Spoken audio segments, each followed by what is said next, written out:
हरे कृष्णा। तो आज बहुत ही पवित्र दिन है। आज 3 त्यौहार हैं, 2 तिरुभाव और 1 आविर्भाव। तिरुभाव किसका है? गौर गोविंद स्वामी महाराज का तिरुभाव और पुरुषोत्तम दास ठाकुर का तिरुभाव। तो इन 2 महापुरुषों की याद में हम तिरुभाव भजन गाएंगे।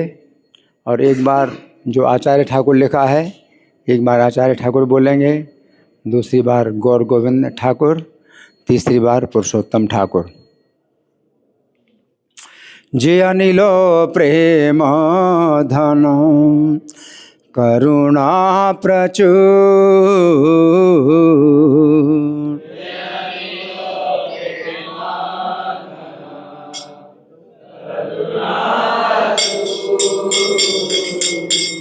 हेना प्रभु को था गिला आचार्य ठाकुर,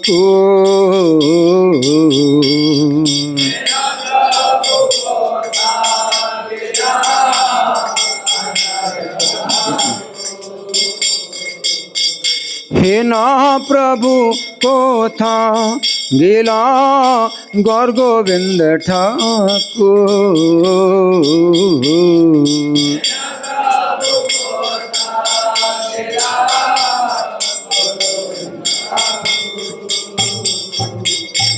हेना प्रभु को था गिला पुरुषोत्तम ठाकुर,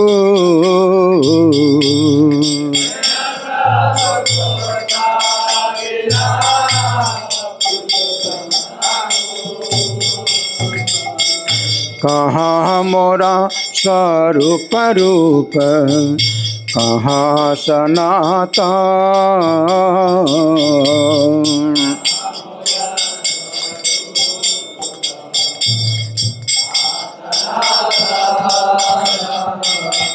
कहाँ दास रघु नाथ पतित पावन,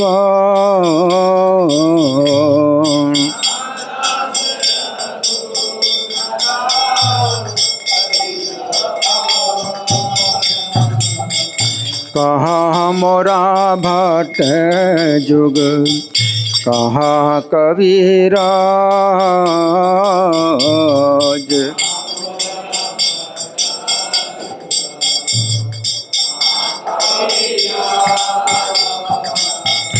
एक काले को था गिला गोरा नटराज,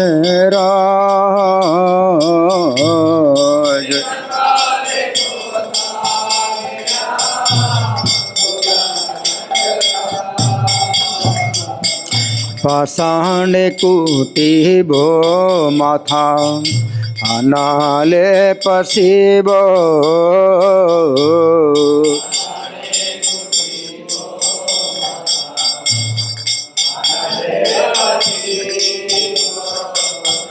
गौरांग गुणेर निधि कोथा गिले पाव,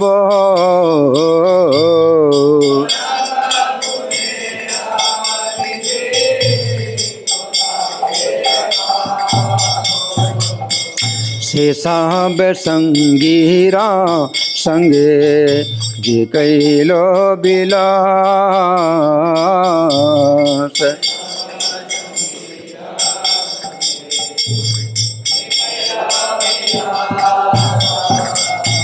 से संग न पाया कांदे नरोत्तम दास,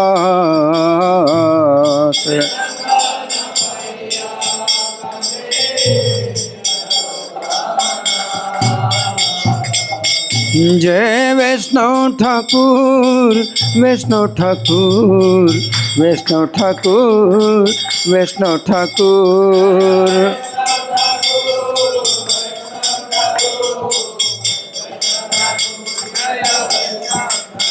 जय वैष्णव ठाकुर वैष्णव ठाकुर वैष्णव ठाकुर, जय वैष्णव ठाकुर,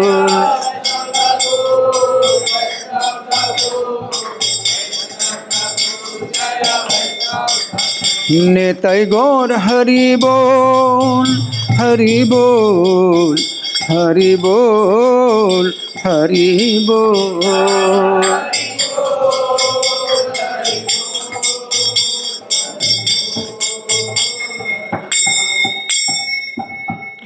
इस भजन के जो शब्द हैं वो इस प्रकार हैं।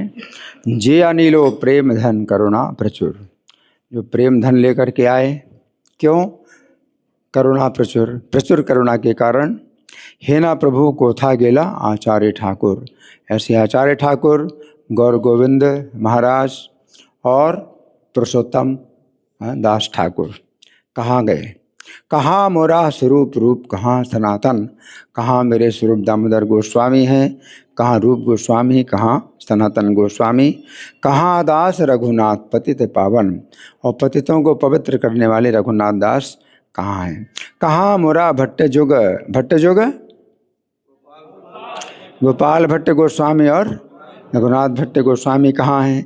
कहाँ कविराज, कविराज कृष्णदास कविराज कहाँ हैं? एक काले कोथा गेला गोरा नटराज। गोरा नटराज चैतन्य महाप्रभु एक काले अनायास कहाँ चले गए? पाषाणे कुटिबो माथा, तो मैं पत्थर में माथे को फोड़ूं, अथवा अनले पसीबो, अथवा अग्नि में प्रवेश करूं। गौरांगा गुणे रणधि कोथा गिले पावो, तो गुणों के भंडार गौरांग को किस प्रकार प्राप्त करूं? से सब संगीरे संगे जे कैलो विलास। जितने संगी थे भगवान गौरांग के, उन्होंने भगवान के साथ लीला विलास किया। से संग ना पाया कांदे नरोत्तम दास, उनका संग ना पा करके नरोत्तम दास रो रहे हैं। तो एक तो पुरुषोत्तम दास ठाकुर के बारे में हम थोड़ी चर्चा करेंगे। पुरुषोत्तम दास और पुरुषोत्तम नागर, ये दो पुरुषोत्तम हैं। हमारे जो 12 गोपाल हैं, द्वादश गोपाल, जो ब्रज लीला में 12 गोपाल थे, कृष्ण बलराम के जो विशेष संगी थे 12 गोपाल, उनमें 8वें संख्या के पुरुषोत्तम दास थे, जो कि ब्रज लीला में स्तोक कृष्ण के अवतार। और 10वीं संख्या के पुरुषोत्तम नागर हैं, जो कि दामा सखा, ब्रज लीला में दामा सखा के अवतार थे। तो गौर गणोदय देविका में जो पुरुषोत्तम दास के बारे में बताया गया है, स्तोक कृष्णा सखा प्राग्यो दासा श्री पुरुषोत्तम। कि जो पुरुषोत्तम दास गौर लीला में हैं, वो ब्रज लीला में स्तोक कृष्ण नाम के सखा थे, है ना। तो ये पुरुषोत्तम दास के बारे में बताया गया। और पुरुषोत्तम नागर के बारे में जो बताया गया है, सदाशिव सुतो नामना नागरहा पुरुषोत्तम। जो पुरुषोत्तम नागर थे, ये गौर लीला में ये सदाशिव के पुत्र थे। वैद्य वंशोद्भवो दामा सखायो वल्लभो ब्रजे, और वैद्य वंश में इनका जन्म हुआ था, और ये ब्रज में दामा सखा के अवतार हैं। तो पुरुषोत्तम नागर। तो हमारे वैष्णव कैलेंडर में पुरुषोत्तम दास ठाकुर लिखा हुआ है। तो जहाँ तक संभावना है, पुरुषोत्तम दास जो 8वें नंबर के सखा थे गौर लीला में, पुरुषोत्तम दास स्तोक कृष्ण, उनके बारे में बताया गया है। तो कुछ दिन पहले इनका आविर्भाव भी आया था, तो इनके बारे में चर्चा हुई थी। परंतु हमारे साहित्य में पुरुषोत्तम नागर और पुरुषोत्तम दास, ये दोनों को जो है काफ़ी मिश्रण मिल रहा है। तो जो पुरुषोत्तम नागर हैं वो सदाशिव के पुत्र हैं, लेकिन जो दूसरे पुरुषोत्तम हैं जो कि स्तोक कृष्ण सखा के अवतार हैं, जिनका आज तिरुभाव दिवस है, उनके बारे में नहीं बताया गया कि वो किसके पुत्र हैं। तो कई बार वो जो वर्णन आता है वो पुरुषोत्तम नागर के और पुरुषोत्तम दास ठाकुर, तो उनको जो है मतलब दोनों मिश्रित हो जाते हैं। तो ठीक से अभी तक पता नहीं चल रहा है कि पुरुषोत्तम दास जो स्तोक कृष्ण के अवतार हैं, 8वें सखा हैं, तो उनका जो है कौन से वंश में जन्म हुआ और किस पिता से जो है इनका जन्म हुआ, है ना। इसलिए दोनों का जो है काफ़ी वो हो जाता है, मिश्रण हो जाता है।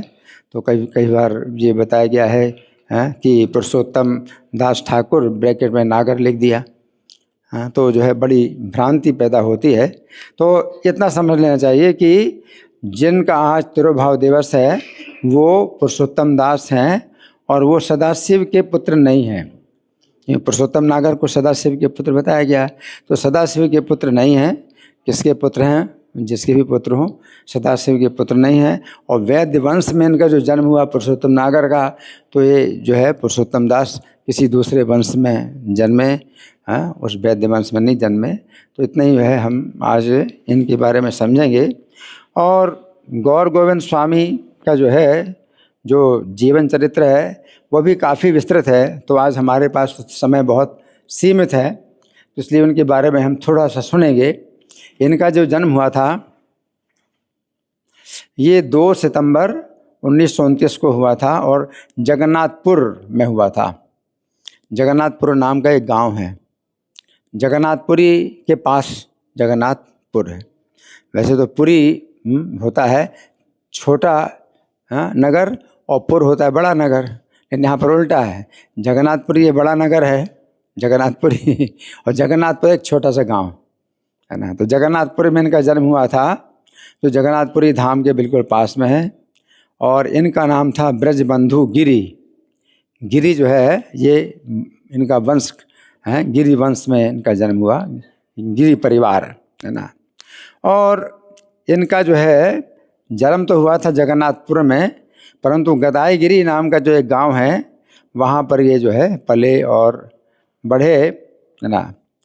और 6 वर्ष की आयु में ये ब्रजबंधु, इनका नाम ब्रजबंधु था, तो ये जो है गोपाल जी के लिए माला बनाना शुरू कर देते हैं। इनकी सेवा, इनको सेवा मिल जाती है गोपाल जी के लिए माला बनाने की। और ये जो है इस छोटी सी अवस्था में ही कोई भी भोजन नहीं करते थे जब तक गोपाल जी को भोग न लगे। 6 साल की अवस्था में, हरि बोल, है ना। 8 वर्ष की अवस्था में सुनी ध्यान से, इन्होंने संपूर्ण भगवद गीता और श्रीमद् भागवतम और चैतन्य चरितामृत का अध्ययन कर लिया 8 वर्ष की अवस्था में। और इनका अर्थ भी समझा सकते थे। और रात्रि में जो गाँव की बैठक होती थी पहले गाँवों में, तो उस गाँव के जो है लोग आते थे इनसे श्रीमद् भागवत, रामायण और महाभारत सुनने के लिए। रात्रि का जो है प्रवचन इनके द्वारा। कितने साल की उम्र? 8 साल की उम्र का बालक जो है भगवद गीता और रामायण और महाभारत के प्रवचन करता था। और लोग जो है इनको जो है इनसे कथा सुनते थे, है ना। और 8 अप्रैल 1974 को, यानी 45 साल की अवस्था में, इन्होंने जो है अपना घर छोड़ दिया और आध्यात्मिक पूर्णता प्राप्त करने के लिए ये जो है घर से बाहर निकल गए। तो अपने साथ में केवल एक भगवद गीता की पुस्तक थी और एक था इनका भिक्षा पात्र। 2 सामान था इनके पास, एक भगवद गीता की पुस्तक थी, दूसरा भिक्षा पात्र। इस प्रकार से चलते रहे। और फिर 1975 में ना ये वृंदावन में आए। तो प्रभुपाद के जब कमरे में पहुँचे तो इन्होंने अपना परिचय दिया। तो प्रभुपाद ने सबसे पहले इनसे एक प्रश्न किया कि क्या तुमने संन्यास लिया? पहली दीक्षा और दूसरी दीक्षा की बात ही नहीं की। प्रभुपाद ने सीधे पूछा इनसे, क्या तुमने संन्यास लिया? तो ब्रजबंधु ने उत्तर दिया कि मैंने संन्यास नहीं लिया। तो प्रभुपाद ने कहा, मैं तुम्हें संन्यास दूंगा, है ना। हरि बोल।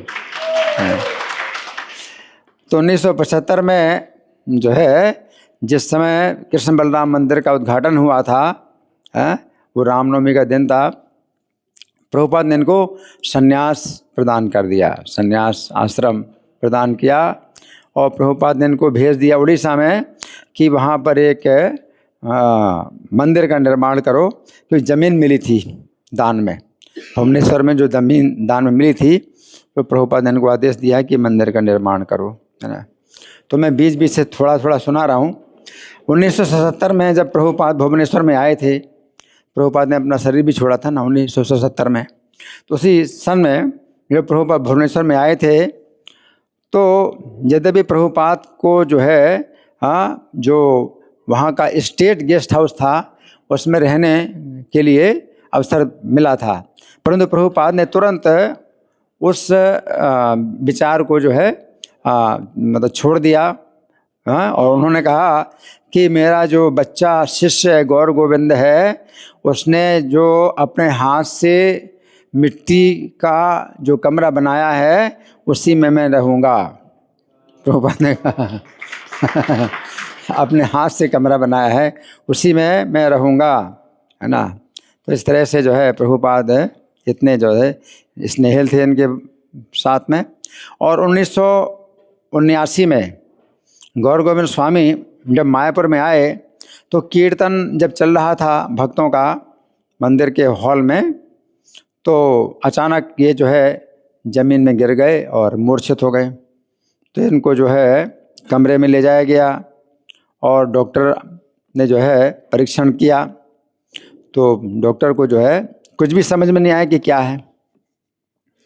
इनके शरीर की पूरी जांच की तो डॉक्टर को कुछ भी समझ में नहीं आया कि क्या मतलब दिक्कत है। तो एक व्यक्ति ने जो है सुझाव दिया कि इनको चाहे प्रेत बाधा हो सकती है, प्रेत बाधा हो सकती है। अंत में अकिंचन कृष्णदास बाबा जी महाराज आए जो प्रभुपाद के गुरु भाई थे, तो उन्होंने समझाया कि गौर गोविंद स्वामी को जो है भाव का ये लक्षण है। हरि बोल, भाव का लक्षण है ना। तो ये जो है इनका ऐसा दिव्य चरित्र है। 9 फरवरी 1996 को इन्होंने अपना शरीर छोड़ा था, है ना। आज 6 फरवरी है ना, 6 फरवरी 74, सॉरी 6 फरवरी 26 ना।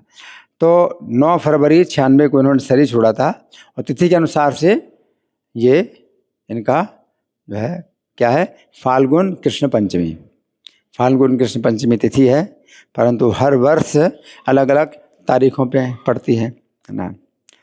तो भक्ति सिद्धांत सरस्वती ठाकुर का जो आविर्भाव दिवस था उस दिन तो 2 शिष्य जो है इनके जो है गुरु भाई जो थे प्रभुपाद के शिष्य थे, उन्होंने इनसे जो है कुछ समय लिया कि हम आपसे कुछ प्रश्न पूछना चाहते हैं। तो उसमें इन्होंने कुछ बताई, राधा कृष्ण की कुछ लीला का वर्णन किया। और ये जब बताया कि राधा कृष्ण अंत में 100 वर्ष के बाद मिलन हुआ था उनका, बहुत उनका लंबा विरह चलता रहा था, और फिर समझाया कि श्री कृष्ण कैसे राधा रानी को देख करके भावोन्माद में आ गए और उनकी जो बड़ी बड़ी आँखें हैं वो जो है वो प्रकट हो गई, उनका जगन्नाथ रूप किस प्रकार से बन गया। तो इस समय भक्तों ने देखा कि इनके नेत्रों से अश्रु बह रहे थे और कंठ अवरुद्ध हो गया, अब बोल नहीं पा रहे, राधा कृष्ण के प्रेम में बोल नहीं पा रहे हैं। इतनी बोला कि जो है कृष्ण भाव में जो है उनका मतलब बड़े बड़े नेत्र निकल आए, जगन्नाथ जी का रूप जो हुआ, तो इस तरह से हुआ। और फिर इनका गला अरुंध गया और अब बोल नहीं पाते थे, उनकी आंखें कृष्ण के ऊपर जो है उन्होंने कहा कि कृष्ण की आंखें जो है राधा रानी के जो है चेहरे पर जो है स्थिर हो गई और अब बोल नहीं पा रहे हैं। तो दोनों हाथों से दोनों हाथ जोड़ करके उन्होंने कहा कि आप क्षमा करिए, अब मैं बोल नहीं पाऊँगा। और फिर उन्होंने अंतिम आदेश दिया, कीर्तन कीर्तन, अब बोल नहीं पा रहे, कीर्तन कीर्तन। तो जो भक्त लोग हैं तो उन्होंने जो है कीर्तन शुरू कर दिया और इनकी जो श्वास है वो धीमी धीमी चल रही थी और गहरी चल रही थी।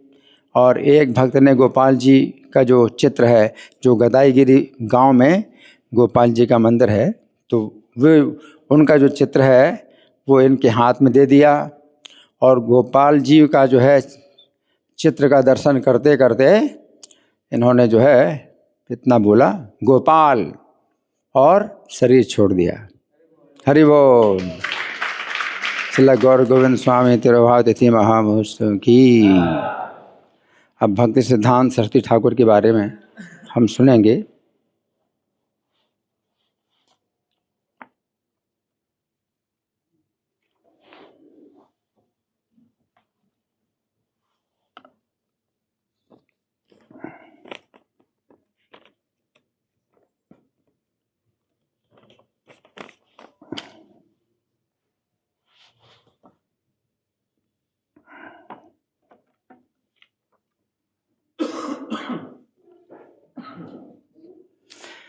जिस समय इनके पिता शिला भक्ति विनोद ठाकुर डिप्टी मजिस्ट्रेट के पद पर कार्य करते थे और जिस समय भक्ति विनोद ठाकुर का स्थानांतरण हो गया था जगन्नाथपुरी धाम में, और जो जगन्नाथ जी का मंदिर है उसके समीप नारायण छाता नामक भवन में रहते थे, तो सन 1874 ईस्वी में 6 फरवरी शुक्रवार फाल्गुन कृष्णा पंचमी पर श्रीमद् भक्ति सिद्धांत सरस्वती ठाकुर का आविर्भाव हुआ।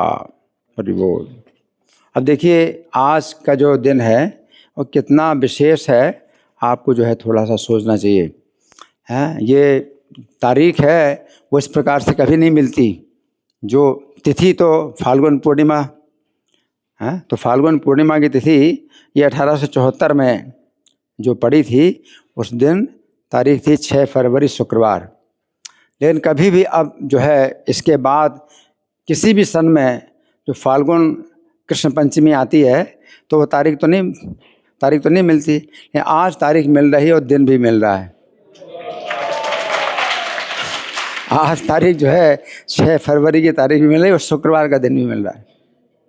अगर मान लीजिए 6 फरवरी की तारीख मिल जाए, बहुत मुश्किल से कभी मिल जाए, तो दिन नहीं मिलेगा, शुक्रवार का दिन नहीं मिलेगा, है ना।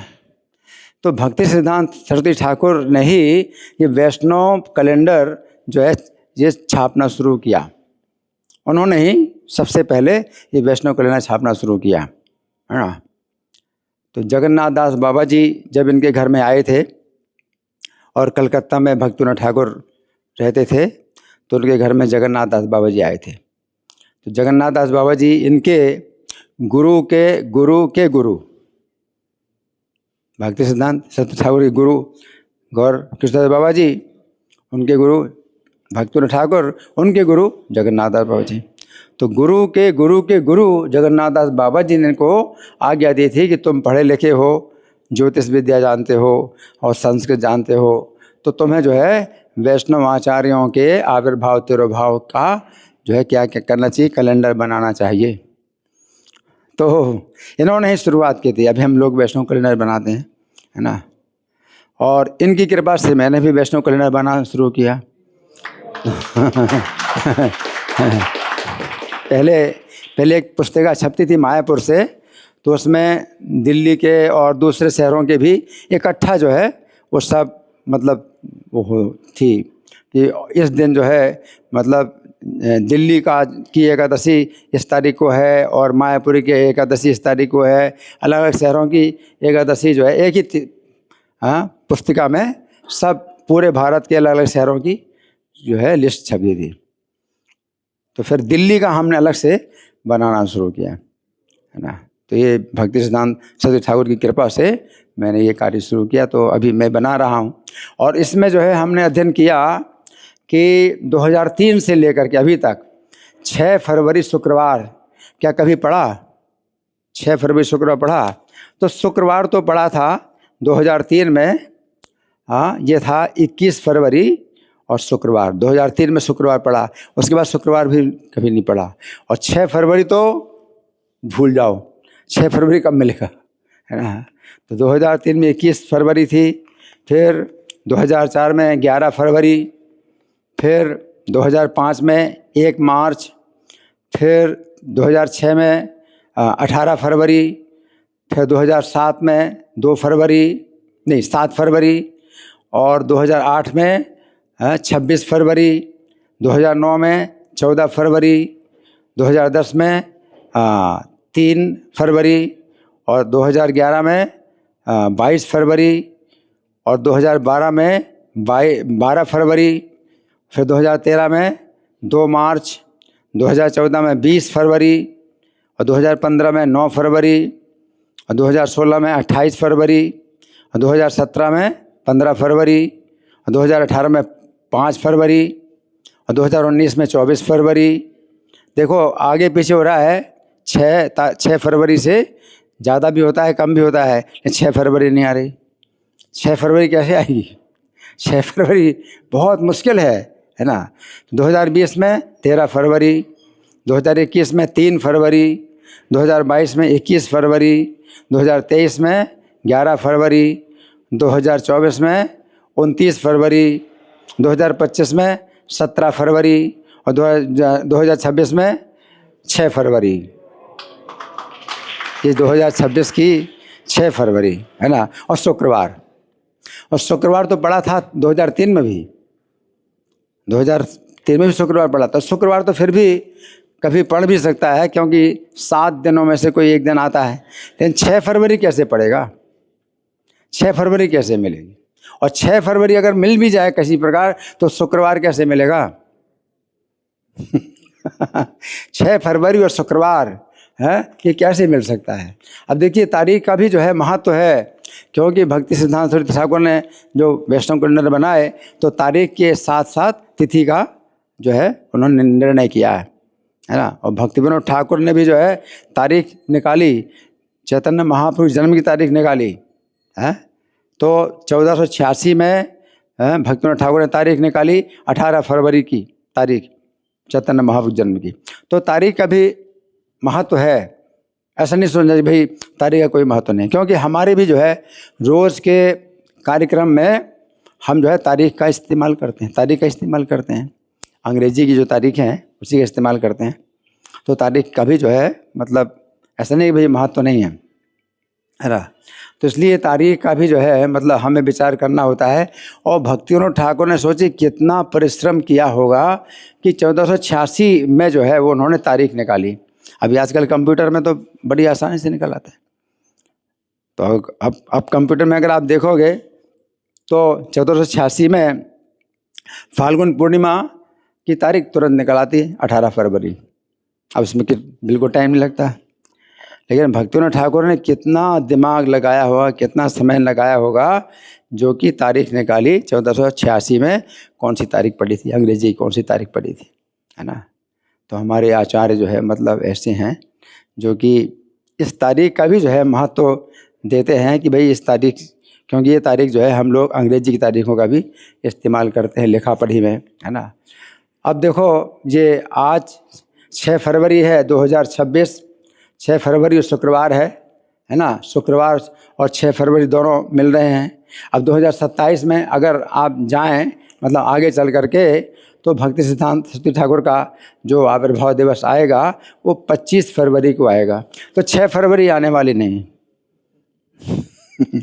6 फरवरी और उसके ऊपर शुक्रवार भी बहुत बहुत मुश्किल है ना। तो ये जो है साल जो उनका आविर्भाव दिवस है ये बहुत विशेष है। और आज मेरा क्लास नहीं होना था, आज तो पांडव प्रेम प्रभु का क्लास होना था।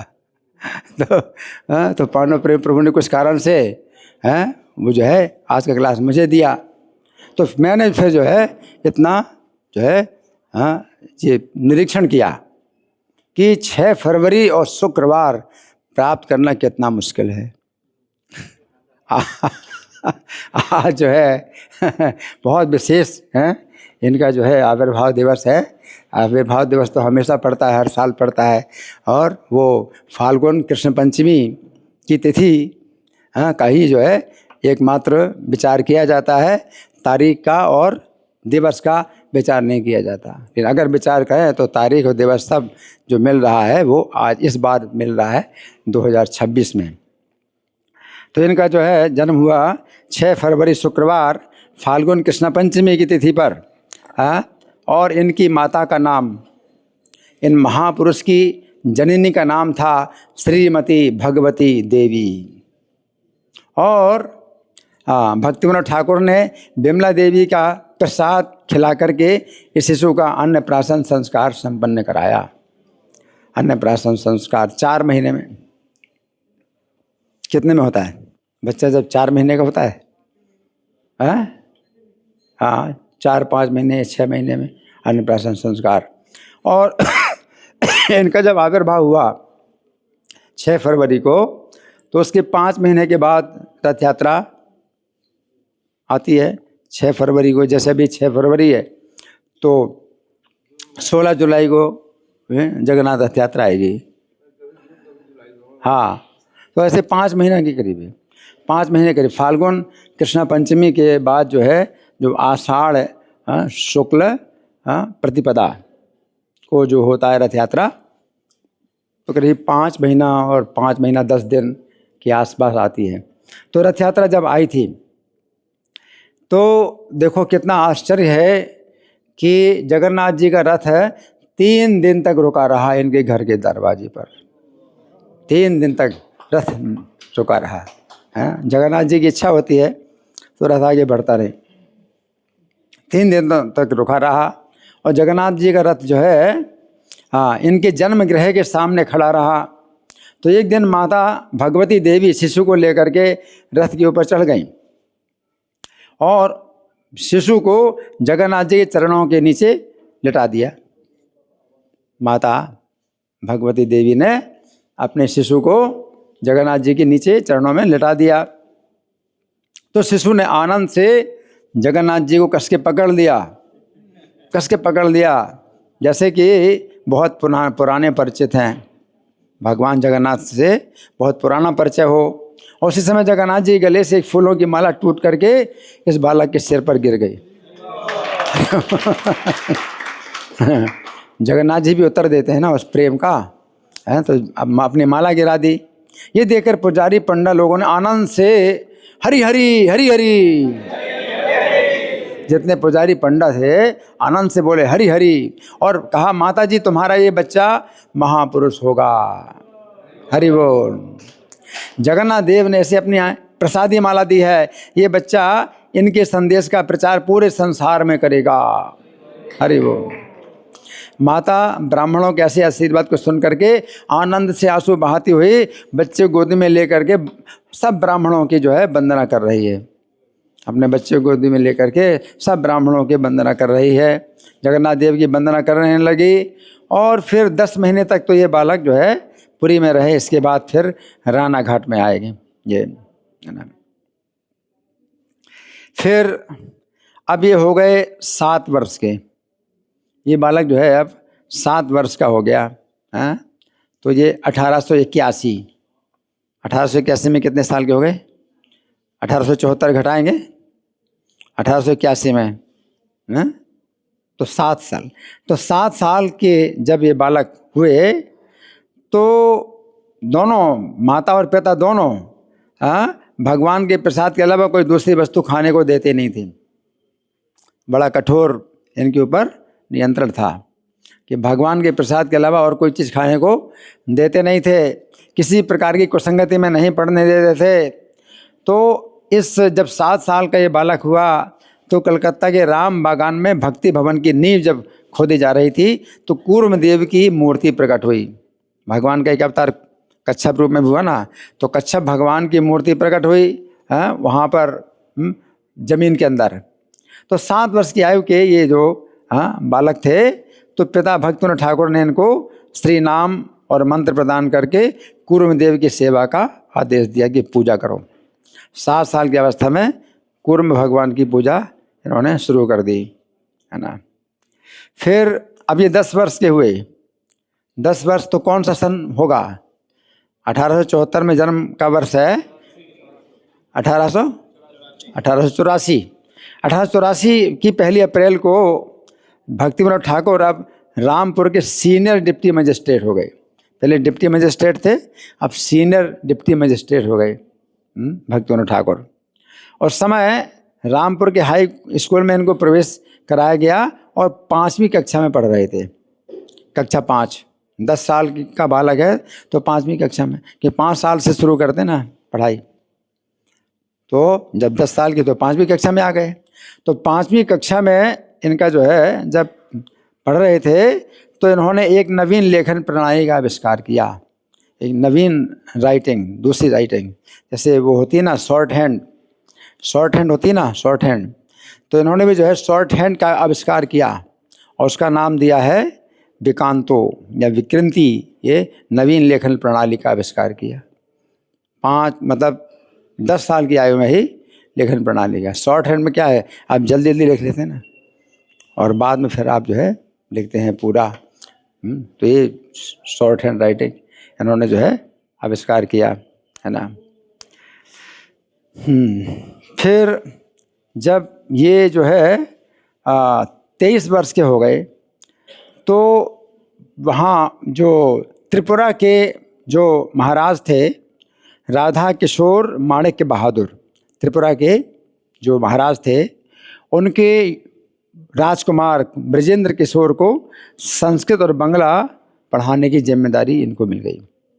राजा के राजकुमार को संस्कृत बांग्ला पढ़ाने की इनको जिम्मेदारी मिली। तो कुछ दिनों तक काम करते रहे तो फिर जो है इनको राज्य का कार्य देखभाल करने का भी जो है इनकी जिम्मेदारी मिली कि राजा का जो कार्य है उसको भी देखभाल करो। लेकिन फिर जल्दी इन्होंने अपना मन बना लिया कि इस कार्य को नहीं करना राजा का कार्य, क्योंकि राजा का कार्य प्रशासन का होता है, क्षत्रियों का कार्य होता है, तो एक ब्राह्मण को अच्छा नहीं लगता राजा का कार्य, क्योंकि राजा के इस कार्य में जो है कुछ जो है द्वेष की भी भावना होती है और हिंसा की भी भावना होती है। तो ब्राह्मण स्वाभाविक रूप से ब्राह्मण का जो है ना मन है वो प्रशासन के कार्य में नहीं लगता है ना। और इनका जो जन्म भी हुआ था तो इस प्रकार से होता कि ब्राह्मण का संकेत देने के लिए इनकी जो है जो नाल थी है, इनकी जो नाल थी वो इस प्रकार से लिपटी थी जैसे जनेऊ। कोई भी बच्चा क्या ऐसा होता है कि उसकी नाल जनेऊ की तरह लिपटी हो, है ना। तो इनके शरीर में जनेऊ की तरह, मतलब ये संकेत मिला कि जन्म से ये ब्राह्मण है। ऐसे कोई भी जन्म से ब्राह्मण नहीं माना जाता है ना, गुण कर्म में भाग है, लेकिन ये जन्म से ब्राह्मण है क्योंकि इनके जन्म से ही ऐसे गुण हैं कि मतलब ये पक्के ब्राह्मण हैं, है ना। तो इनको जो है फिर उसमें मन नहीं लगा और राधा किशोर माणिक्य बहादुर ने भी इनके निश्चय का अनुमोदन किया। राजा ने भी कहा कि हाँ आपके लिए ये जो है कार्य अच्छा नहीं है, राजा का जो कार्य है अच्छा नहीं है ना। और फिर भी राजा इनको पेंशन देते रहे, लेकिन इन्होंने अपनी इच्छा से फिर पेंशन लेना बंद कर दिया। फिर भक्ति विनोद ठाकुर ने तब इनको आदेश दिया कि गौर किशोरदास बाबा जी से दीक्षा आप लीजिए, है ना। तो भक्ति विनोद ठाकुर के उपदेशानुसार श्री गौर किशोरदास बाबा जी से दीक्षा देने की प्रार्थना की। इन्होंने भक्ति सिद्धांत सरस्वती जो है गौर किशोरदास बाबा जी के पास आए और प्रार्थना की आप मुझे दीक्षा दीजिए। तो पहले दिन गौर किशोरदास बाबा जी ने कहा मैं महाप्रभु से पूछे बिना आपको बता नहीं सकता कि आप पर मैं कृपा कर सकता हूँ या अथवा नहीं। गौर किशोर बाबा जी ने मतलब इतने महान पहुँचे हुए ये बाबा जी थे गौर किशोर बाबा जी कि महाप्रभु रोज़ इनसे मिलने आते थे, है ना। तो उन्होंने कहा कि मैं महाप्रभु से पूछूंगा, है ना। तो कहा उनसे पूछे बिना मैं आपको जो है ये बता नहीं सकता कि मैं आप पर कृपा कर सकता हूँ, है ना।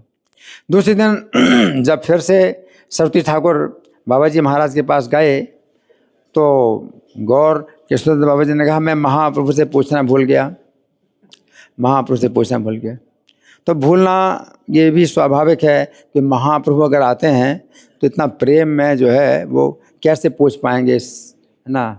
कि महाप्रभु अगर दर्शन दें साक्षात और भक्त जो प्रेमी भक्त है तो वो उनके दर्शन से इतना बेबल हो जाता है कि वो अपने दूसरी बातें सब भूल जाता है। तो गौर किशोर बाबा जी ने कहा कि मैं भूल गया, उनसे पूछना भूल गया, है ना। फिर तीसरे दिन सरस्वती ठाकुर फिर आए तो गौर किशोर बाबा जी ने कहा मैंने महाप्रभु से पूछा है, उन्होंने मुझे कहा है कि पांडित्य भगवत भक्ति की तुलना में बहुत तुच्छ है। तो गौर किशोर बाबा जी ने ये कहा कि महाप्रभु ने मुझे ये बताया कि जो पांडित्य है विद्वत्ता, बहुत विद्वत्ता, ये भगवान की भक्ति की तुलना में बहुत तुच्छ है ना। तो मतलब एक प्रकार से संकेत दिया कि मैं आपको दीक्षा नहीं दे सकता, एक प्रकार से संकेत दिया, सीधे तो नहीं बताया, संकेत दिया। तो उन्होंने क्या उत्तर दिया, सरस्वती ठाकुर ने कहा आप कपट चूड़ामणि की सेवा करते हैं। कपट चूड़ामणि भगवान कृष्ण जो है कपटी हैं बहुत, कपट चूड़ामणि की सेवा करते हैं और मुझे जो है आप धोखा दे रहे हैं, मुझ पर आप कृपा करना नहीं चाहते हैं। तो गोष्ठी पूर्ण के निकट रामानुजाचार्य 18 बार गए और 18 बार उन्होंने मना किया। रामानुजाचार्य ने जो है गोष्ठी पूर्ण से दीक्षा प्राप्त करने के लिए 18 बार जाना पड़ा और उन्होंने मतलब उनको लौटा दिया, लेकिन तो भी उन्होंने रामानुजाचार्य ने उनकी कृपा प्राप्त की थी। उसी प्रकार आपके भी चरणों की कृपा एक न एक दिन में प्राप्त कर लूँगा। तो ऐसी सुदृढ़ निष्ठा को देख करके फिर गौर केशवदास बाबा जी ने इनको दीक्षा प्रदान की। हरि बोल। तो स्वानंद सुखद कुंज में इनको जो है दीक्षा प्रदान की। स्वानंद सुखद कुंज जो भक्तिविनोद ठाकुर ने अपना बनवाया था गोद्रुम द्वीप में, तो वहाँ पर जो है अब ये 26 साल की अवस्था के हैं। 26 साल की अवस्था तो कौन सा सन होगा? 1874 में जन्म हुआ, 26 साल की अवस्था है 1900, है ना। तो सन 1900 में मार्च के महीने में इन्होंने अपने पिता भक्तिविनोद ठाकुर के साथ में अनेक स्थानों की यात्रा की, बालेश्वर, रेमुणा, भुवनेश्वर, जगन्नाथपुरी, सब स्थानों की, और स्थान स्थान में चैतन्य चरितामृत की जो है ये व्याख्या करते थे, हैं। तो भक्तिविनोद के प्रयासों से शुद्ध भक्ति की गंगा प्रवाहित होने लगी थी, और वो समय ऐसा था कि गौर पार्षदों की अप्रकट होने का समय था। भगवान चैतन्य महाप्रभु के जो पार्षद हैं अप्रकट हो गए, तो वो जो भगवान चैतन्य का संदेश है वो क्या हो गया, एक प्रकार से लुप्त होने लगा, और बहुत से अपसंप्रदाय हैं प्रकट हो गए। तो उस समय भक्तिविनोद ठाकुर ने गौर वाणी का संसार में प्रचार किया और बहुत से ग्रंथों की रचना की और पत्रिकाएं भी प्रकाशित की, हैं। तो फिर इन्होंने मायापुर में रहते हुए 100 करोड़ नाम के जप का जो है व्रत लिया था। 100 करोड़ नाम, तो 100 करोड़ नाम की संख्या पूरी करने का उन्होंने व्रत की लिया था। इसलिए व्रत क्या लिया था कि पूरे संसार में ये हरे कृष्ण मंत्र जो है फैले। अभी देखो पूरी दुनिया में हरे कृष्ण मंत्र फैल रहा है, लोग जाप कर रहे हैं पूरी दुनिया में। तो इसका कारण क्या है? भक्ति सिद्धांत सरस्वती ठाकुर की तीव्र इच्छा कि हरे कृष्ण मंत्र जो है पूरी दुनिया में प्रकाशित हो। तो इन्होंने 100 करोड़ नाम का जप लिया था।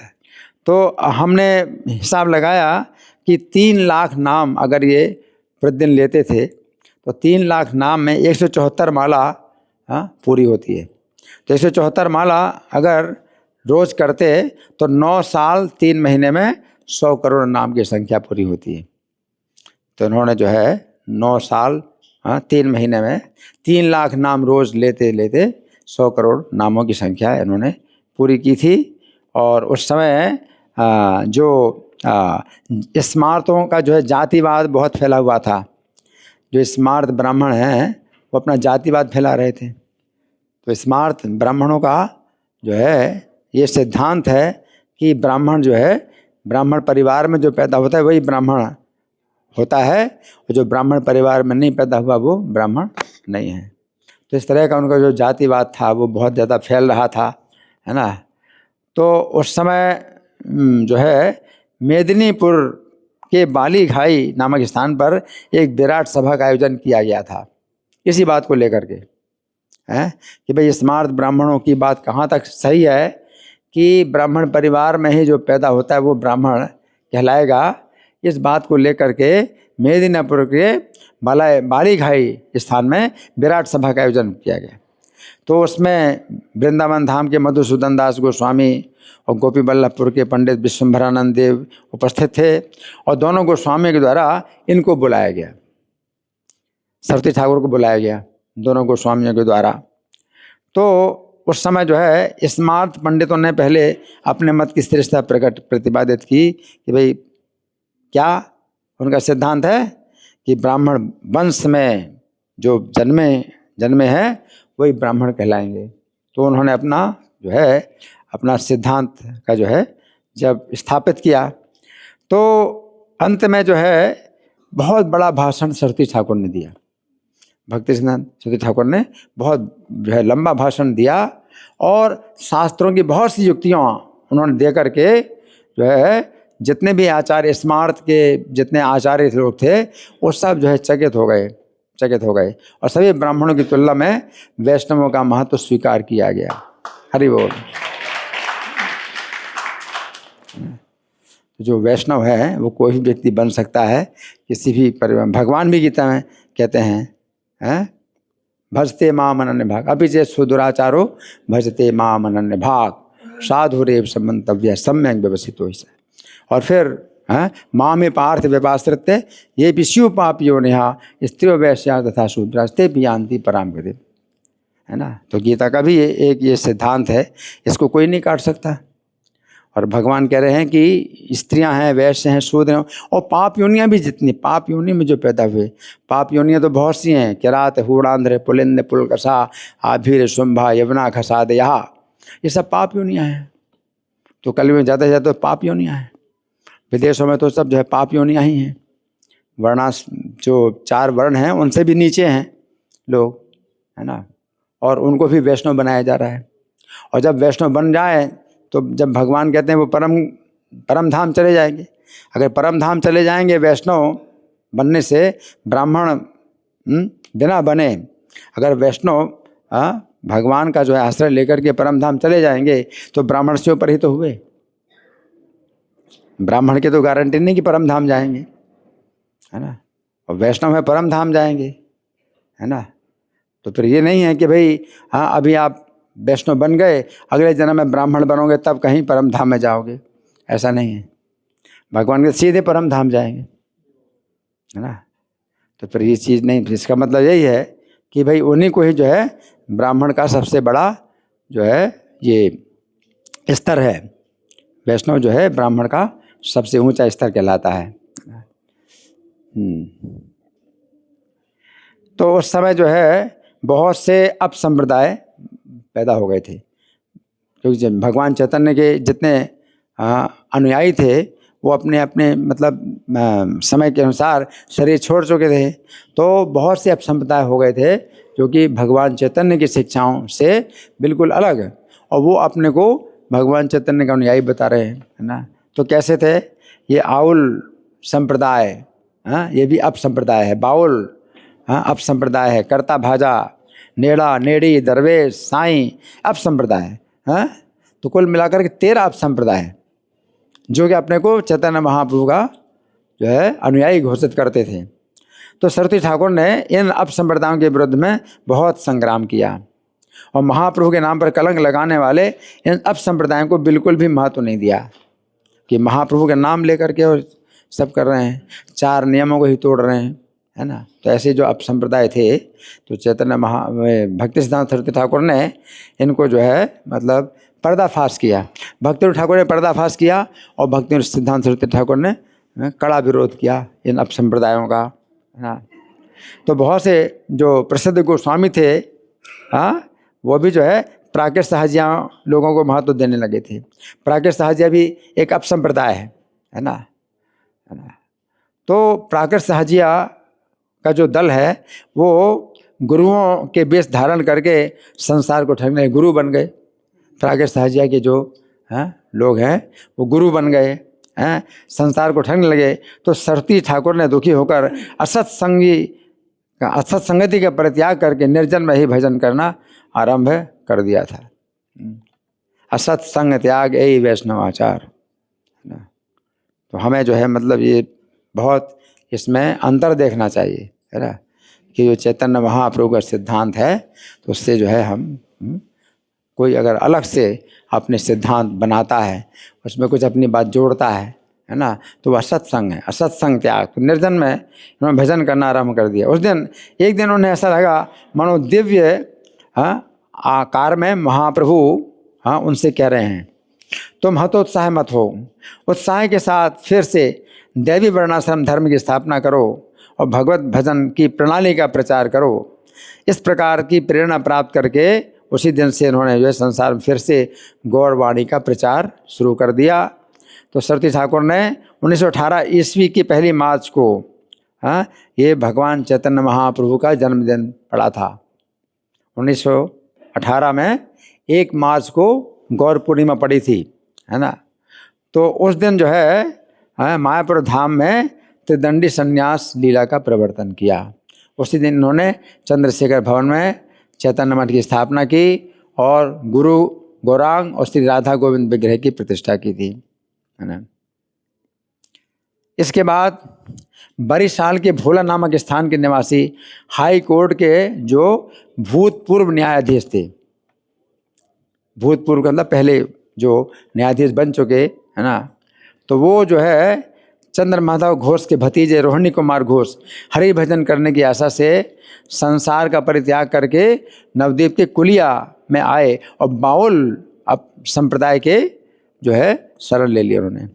एक बाउल भी एक अब संप्रदाय है, तो उसकी शरण ले ली उन्होंने, है ना।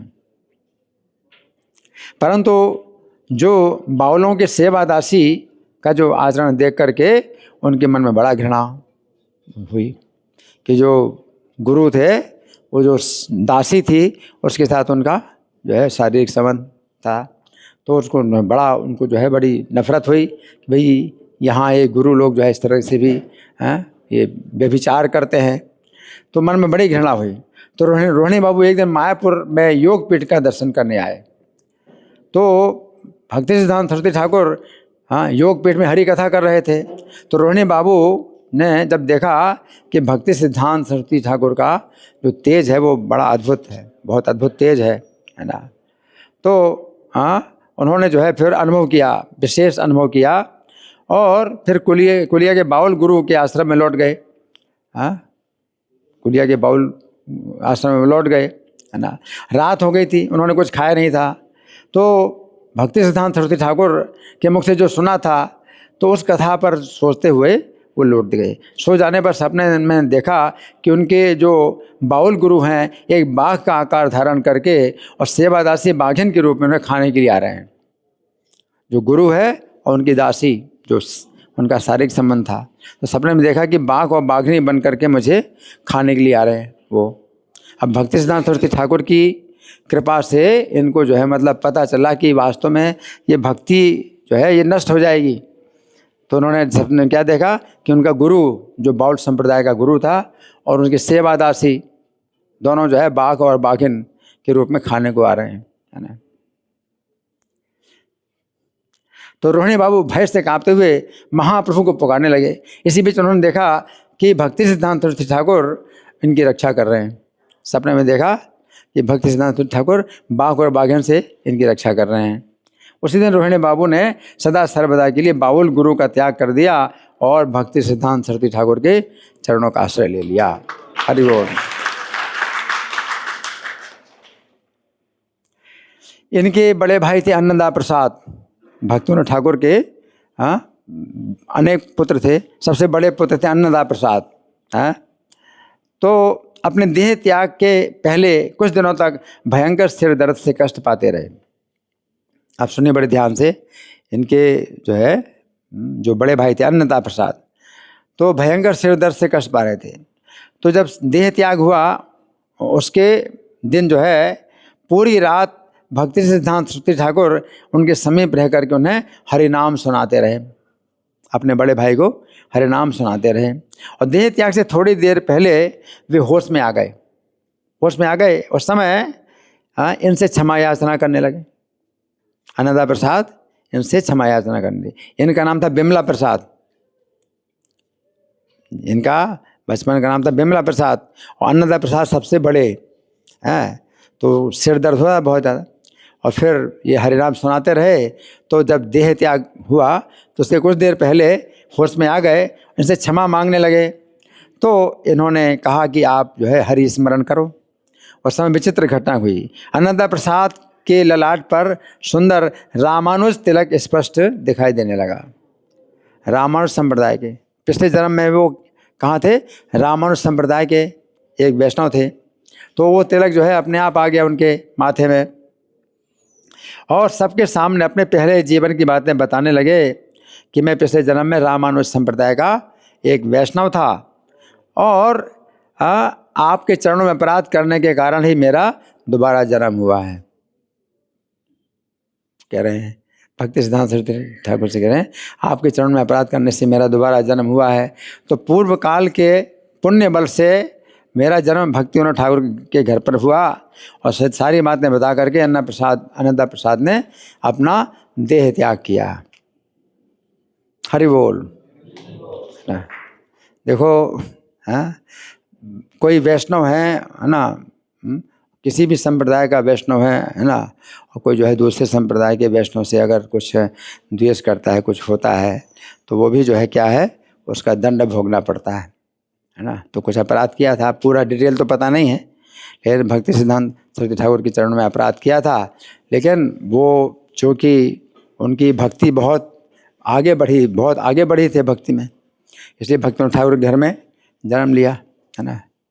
तो वो भगवान तो गीता में कहते हैं, अथवा हाँ योगी नाम एव कुले भवती धीमताम, कि वो वैष्णव के परिवार में जन्म लेता है। हाँ, हालांकि भक्ति से भ्रष्ट हो गया, लेकिन भक्ति फिर भी नष्ट नहीं हुई। भक्ति से भ्रष्ट हो गया तो भी वैष्णव परिवार में जन्म लिया। आनंदा प्रसाद ने जो है भक्ति ठाकुर के घर में जन्म लिया और भक्ति सिद्धांत ठाकुर से क्षमा मांग करके देह त्याग किया और वैकुंठ में चले गए। वैकुंठ की प्राप्ति है। हरि बोल। तो एक बार मायापुर के ब्रज पत्तन में ये भजन कर रहे थे। भक्ति सिद्धांत सरस्वती ठाकुर भजन कर रहे थे। तो भाद्र की अष्टमी से पहले का दिन था। भाद्र अष्टमी तो भगवान कृष्ण का जन्म है ना, और शायद कृष्ण अष्टमी ही होगी, तो एक दिन पहले। हाँ, ठाकुर जी के नैवेद्य के लिए दूध की व्यवस्था नहीं कर पाए। तो भक्ति सिद्धांत सरस्वती ठाकुर सोचने लगे, आज अगर दूध मिल जाता तो महाप्रभु को भोग लगा सकता था। अगले ही क्षण वे सोचने लगे, कहीं मैं अपने लिए तो ऐसा नहीं सोच रहा। मतलब बड़े सचेत रहते हैं ना, वैष्णव बहुत सचेत रहते हैं। अभी सोचा कि दूध मिल जाए तो महाप्रभु भोग लगा लूँ, लेकिन फिर सोचे कहीं मैं अपने लिए तो नहीं सोच रहा, हाँ, कि मुझे फिर दूध मिलेगा, भोग लगाने के बाद फिर मैं दूध पीऊँगा। तो बड़े सचेत होकर के सोच रहे, कहीं मैं अपने लिए तो नहीं सोच रहा हूँ, हैं, तो ऐसा है ना। हाँ, तो मुझसे गलती हो गई। अब वर्षा का मौसम था और भगवान चैतन्य की जन्मस्थली पानी में डूबी हुई थी। नाव के बिना आना जाना कठिन था, बिना नाव के कोई आ नहीं सकता, और दूध कैसे मिलेगा। ऐसी स्थिति में एक ग्वाला अपराह्न के समय उस पानी और कीचड़ को पार करके बहुत मात्रा में दूध लाया, मावा लाया, मक्खन और पनीर लेकर के हाजिर हो गया। अपराह्न काल होता है कब से? 3:22 से 5:46 के बीच में अपराह्न काल होता है, आफ्टरनून। तो अपराह्न काल में एक जो है ग्वाला सब पानी और कीचड़ को पार करके इनके पास आया और बहुत मात्रा में उसने जो है सब कुछ दिया। तब ये पता चला कि महाप्रभु की प्रेरणा के अनुसार जमींदार हरि नारायण चक्रवर्ती ने ये सारी चीज़ें दे करके उस ग्वाले को वहाँ भेजा था। तो ठाकुर जी का भोग लगाने के बाद वो प्रसाद जब भक्ति सिद्धांत के निकट ले जाया गया, इतनी अधिक मात्रा में प्रसाद देखकर वे विस्मित हो गए।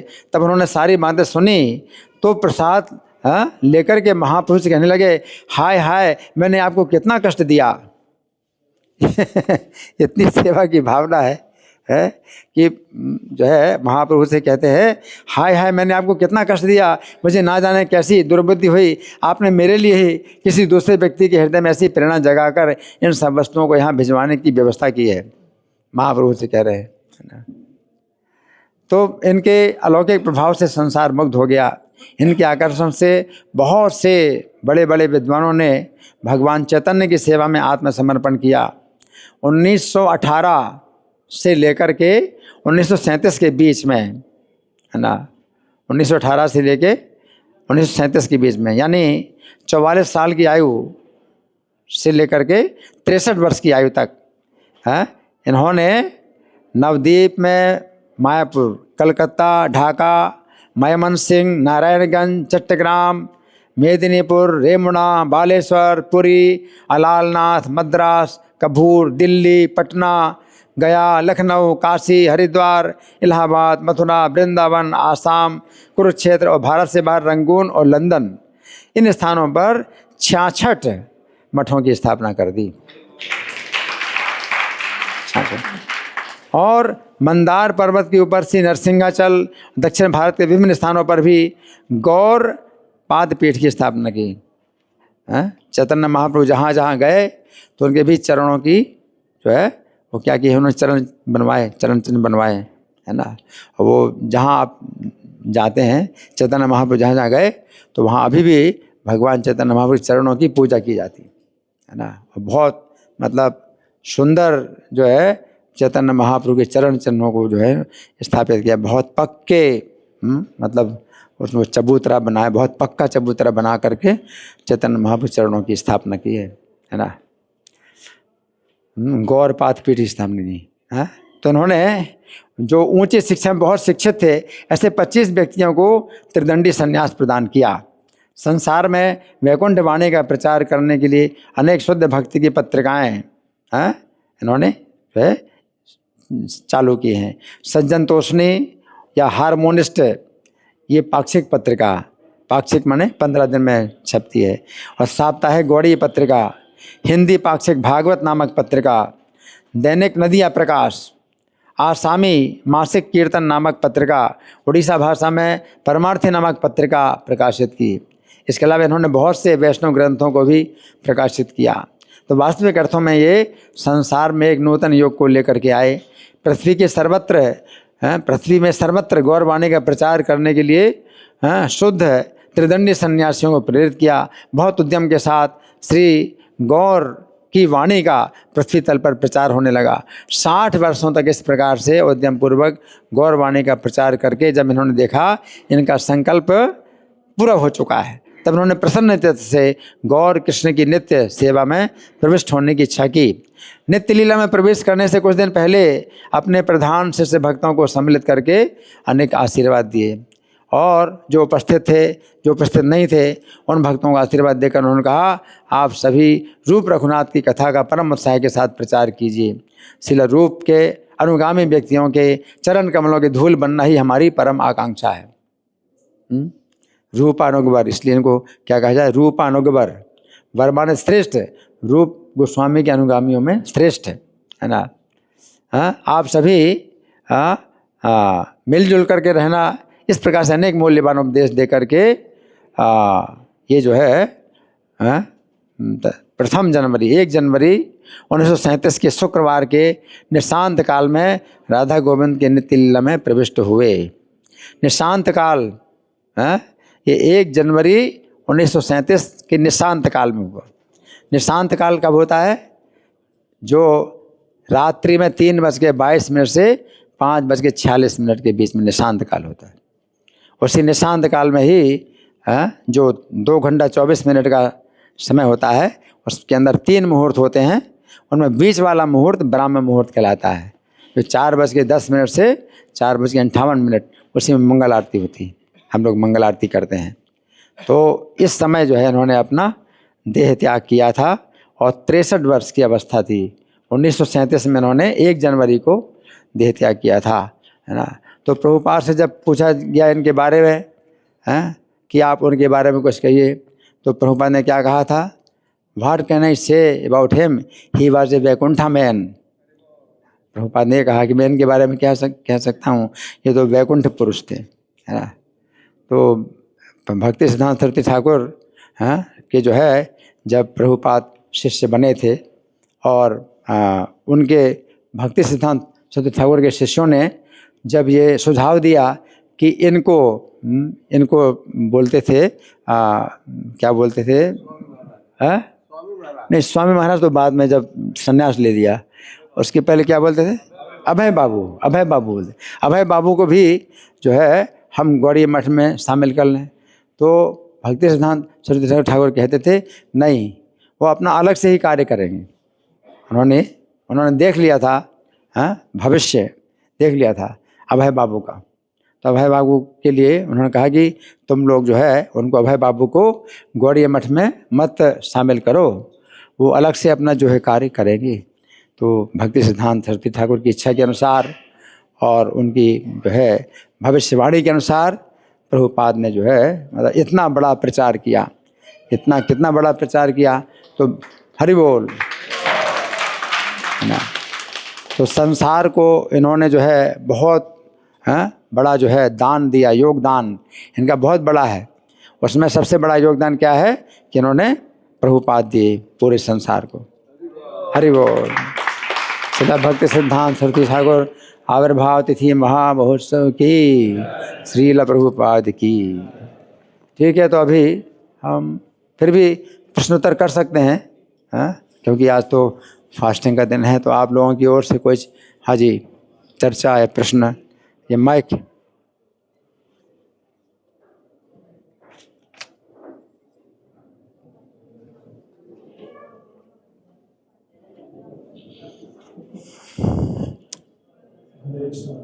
यही प्रश्न है। अन्नदा प्रसाद जो थे, उन्होंने कहा कि मैंने आपके प्रति अपराध किया था, उसके लिए मुझे क्षमा कर दीजिए। क्या भक्ति सिद्धांत महाराज भी रहे होंगे? हाँ, इनका अच्छा प्रश्न है कि भक्ति सिद्धांत ठाकुर उस समय मतलब रहे होंगे, है ना। तो वैसे तो भक्ति ठाकुर ने प्रार्थना की थी, तो भक्ति सिद्धांत सरस्वती ठाकुर भगवान के धाम से आए, नयन मणि मंजरी। ये भगवान के धाम में नयन मणि मंजरी हैं, एक मंजरी हैं ये, हैं। भक्ति ठाकुर कमल मंजरी हैं, है ना। लेकिन अगर कहा कि आपका मैंने कुछ अपराध किया, तो इसका मतलब है कि भक्ति सिद्धांत ठाकुर भगवान की इच्छा से हो सकता है कि पहले भी जन्म में कुछ रहे होंगे इनके संपर्क में, क्योंकि ये बता रहे कि मैंने आपका अपराध किया था, है ना। नहीं तो इस जीवन में तो हो नहीं सकता अपराध, क्योंकि पहले इनका जन्म हुआ था, आनंदा प्रसाद का तो पहले जन्म हुआ था, बाद में भक्ति सिद्धांत सरस्वती ठाकुर का जन्म हुआ, तो पिछले जीवन में अपराध कैसे हो सकता है। ठीक है, हाँ जी, हाँ माता जी, इनको माइक दे दो।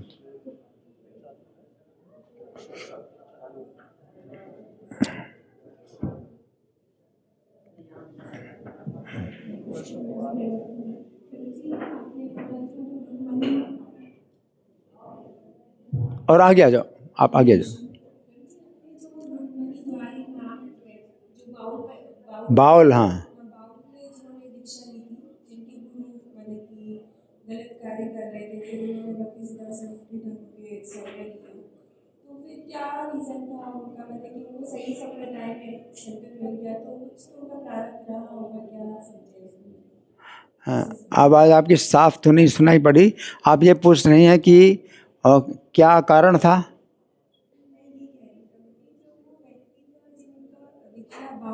बाउल संप्रदाय से हुआ था, फिर अपने गुरु के प्रति उन्होंने गलत व्यवहार देखा, इसलिए से संबंध था। हाँ, तो फिर उन्होंने भक्ति सिद्धांत सरस्वती ठाकुर का सेंटर लिया, हाँ, तो उनका क्या प्रारंभ था, क्या उनको सही हाँ, हाँ, जो भी हो, लेकिन यहाँ सिद्धांत यही है कि अगर देखें कि गुरु जो है कुछ विपथ है, भगवान की भक्ति से विपथ चल रहा है, तो गुरु का त्याग किया जा सकता है, गुरु का त्याग कर देना चाहिए। हाँ, वो जो भी हो, कुछ तो कारण है, अपने कर्म के अनुसार कुछ होता है कि भाई हमें कोई ऐसे व्यक्ति से जो है संबंध बनाना पड़ता है, लेकिन फिर भी उनकी जो सच्ची इच्छा थी हृदय में कि मुझे सही दिशा प्राप्त हो, जीवन की सही दिशा प्राप्त हो, तो भक्ति सिद्धांत सरस्वती ठाकुर के उस आ गए, वहाँ पर योग पीठ में आ गए, चैतन्य महाप्रभु जन्म स्थान में आ गए, और फिर जो है उससे उनको जो है फिर वो उनको दृष्टि प्राप्त हुई, दृष्टि प्राप्त हुई। तो ऐसे जो लोग हैं, इनका जो है अगले जीवन में क्या होगा, पशु बनेंगे, क्योंकि वैष्णव के रूप में वे जो है अगर ऐसे गलत आचरण करते हैं और दिखावा करते हैं अपना, सम्मानित होते हैं समाज में, और ऐसे गलत जो है उनके संबंध होते हैं, तो उनको जो है दंड तो मिलेगा ही, है ना।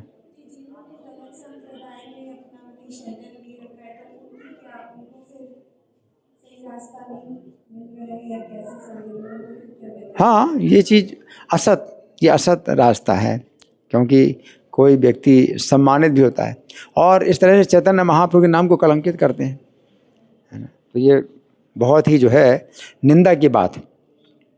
भक्ति ठाकुर ने इसलिए इनकी निंदा की, भक्ति सिद्धांत ठाकुर ने इनको और ज़्यादा इनका जो है महत्व घटाया, है ना।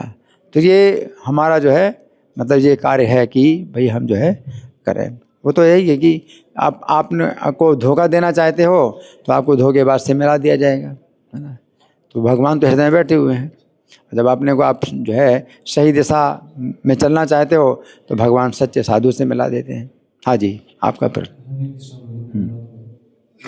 प्रश्न था कि जैसे भक्ति सिद्धांत विवाह दिवस है, तो हम लोग को क्या मतलब शिक्षा लेना चाहिए क्योंकि उन्होंने बहुत सारी एक्टिविटीज करी, तो हम लोग के लिए क्या मेजर शिक्षा लेना चाहिए? हमें शिक्षा तो यही लेना चाहिए हमेशा कि जो नाम है, नाम का हम जाप करें, और नाम का जाप जो है हम करें तो 10 अपराधों से बचें। हमेशा हम लोग 10 अपराध हम लोग रोज़ बोलते हैं, 10 अपराधों से बचें। उनमें से जो पहला अपराध है वैष्णव अपराध, है ना, वैष्णव निंदा, तो 6 प्रकार के वैष्णव अपराध होते हैं, उनसे हम बचें, है ना, तो फिर हम आगे और बढ़ सकते हैं। तो ये सबके लिए जो सामान्य शिक्षा है वो ये तो है ही है ना, तभी फिर आप जो है और आगे बढ़ सकते हैं।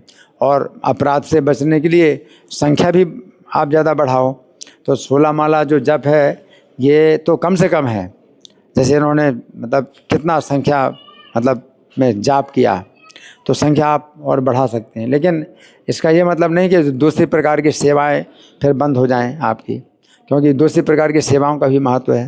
लेकिन इन्होंने जो है नाम की साधना की थी, तो सब काम छोड़ करके उन्होंने जो है एकमात्र नाम का जप किया था। तो वो कभी अगर ऐसा अवसर मिले तो किया जा सकता है, और नहीं तो आप जो भी सेवा है उसी सेवा में आप रहो, नाम के 10 अपराध बोलो, 16 माला के बाद जितनी सेवा है आप उस सेवा को करो। ठीक है? हाँ जी। ऑनलाइन प्रश्न हैं? ऑनलाइन प्रश्न कि जब बाबा जी के शरीर को घसीट के लेके जा रहे थे, हाँ। तो श्री भक्तिसिद्धांत महाराज ने उनको नहीं लेने दिया उनका शरीर। हाँ। उसके बाद क्या भक्तिविनोद ठाकुर जी ने उनका विधिवत संस्कार वगैरह किया? भक्ति विनोद ठाकुर ने नहीं, भक्ति सिद्धांत सरस्वती ठाकुर, उस समय भक्ति सिद्धांत सरस्वती ठाकुर थे। भक्ति विनोद ठाकुर तो शायद नहीं रहे होंगे उस समय, भक्ति सिद्धांत सरस्वती ठाकुर थी। तो गौर किशोरदास बाबा जी नवद्वीप में रहते थे, और नवद्वीप में उन्होंने विनम्रता के कारण ये सोच करके कि मैं बहुत पतित हूँ, तो वो उत्तम अधिकारी अपने को ही जो है बहुत पतित मानते हैं, तो बहुत पतित अपने को मान करके उन्होंने ये कहा कि जब मेरा शरीर छूट जाए तो आप लोग जो है मेरे शरीर को जो है घसीटते हुए नवद्वीप की गलियों में घसीटते हुए आप ले जाना मेरा जो दाह संस्कार करने के लिए। तो उनके जो ऐसे तथाकथित अनुयायी थे जो कि नियमों का पालन भी नहीं करते थे और अपने को बड़ा वैष्णव मानते थे, तो वो ऐसा करना चाहते थे। तो भक्ति सिद्धांत सरस्वती ठाकुर ने मतलब उनकी बात का गहराई से विचार किया कि उन्होंने तो ऐसी इच्छा की कि मेरे शरीर को जो है इस तरह से घसीटना और नवद्वीप की धूल में सड़कों में घसीटना, तो उनका शरीर छिलेगा, है ना। तो वो तो ऐसा सोच रहे हैं अपने बारे में कि मैं बहुत पतित हूँ, लेकिन वो उनकी जो भावना है वो इतनी विनम्रता की भावना है। तो इसमें हमें इस तरह से कार्य नहीं करना चाहिए जैसा वो कह रहे हैं, क्योंकि वो अपने को समझ रहे हैं लेकिन वो ऐसे नहीं हैं। गौर किशोर बाबा जी ऐसे नहीं हैं, वो तो बहुत ऊंचे वैष्णव हैं। तो उनका तो ऐसा संस्कार जो उनका अंतिम संस्कार है वो ऐसे नहीं होना चाहिए। तो भक्ति सिद्धांत ठाकुर ने फिर उनका संस्कार किया, उनकी विधिवत समाधि बनाई गौर किशोर बाबा जी की। ठीक है, धन्यवाद। श्रील भक्ति सिद्धांत ठाकुर आविर्भाव तिथि महामहोत्सव की, श्रील पुरुषोत्तम दास ठाकुर तिरुभाव तिथि महामहोत्सव की, और कौन है गौर गोविंद स्वामी तिरुभाव तिथि महामहोत्सव की, श्रील प्रभुपाद की।